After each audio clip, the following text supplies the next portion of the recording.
Right, welcome back. So, we in the last video made this happen essentially. We've got a hazard in there, we collide with it, we die, we start again. But obviously that's not what these are going to be like. We're going to have hazards coming in from the other side of the screen, and that's how they're going to work. So, what we're going to do now, we're going to go into our hazard, we're going to make a new script. Let me just click over here, right, nice one.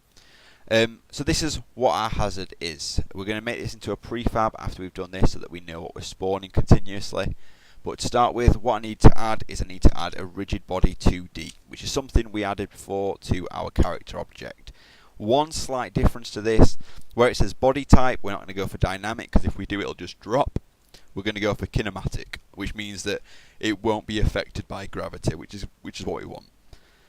So once we've got that, you need to come into your scripts folder, right click, create C# script. I'm just going to call this, I'm going to call this hazard.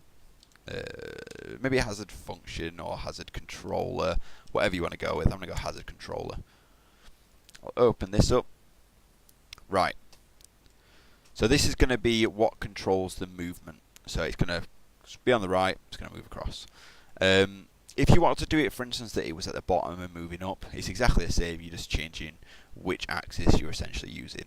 But for this, it's going to spawn in on the right and it's going to move to the left. So that's what I need to get in there first. So to start with, we just need to declare two variables. First is the rigid body. So this is going to be private because I don't need to assign this. I can just find it myself. Private rigid body 2D, and I will just call it rigid. And the other variable is going to be a float, so this is going to be a public one, so I can change it easy if I want to mess around with it. Public float, and I'm just going to call this SPD for speed. So, nice and easy. So, the first thing we're going to do, we'll just put the little bit in for declaring this to rigid body 2D. So, if I type rigid, which is obviously the name we set, equals, so this is us finding it, get component. Obviously, we want to find the rigid body 2D that's going to be connected to the specific hazard. There we go. So we're doing just like we've done before with get component, rigid body 2D. So obviously, greater than, and then e less than sign, or the other way around. Regardless, these signs. Open bracket, close bracket, end the line with a semicolon. That's all we need in the start function, because when it starts, the first thing it's going to do is find this. That's all it needs to do at the start.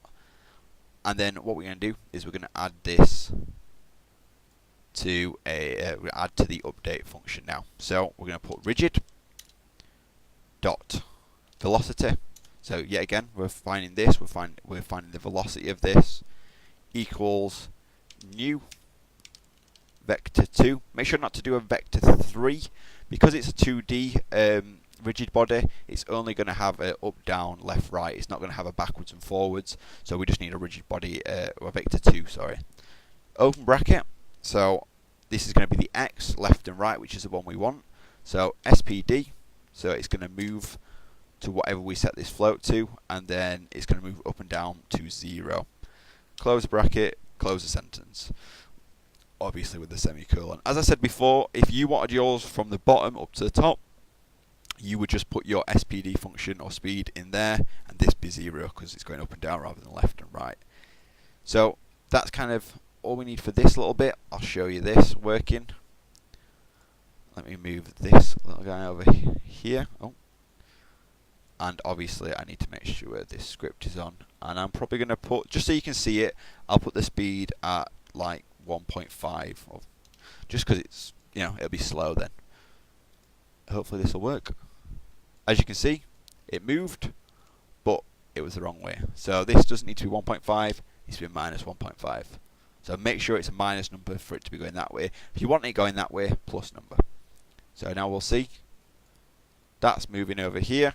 Obviously it's very slow and it's not spawning any because we haven't written that bit of the script yet. But yeah, this is the main bit. So now we hit that, look, we're dead. Starts again. So I'm going to put a stop here for this tutorial because the next bit's going to be quite long. But now we've got it in where the hazard's moving and it's all well and good. But yeah, thanks a lot.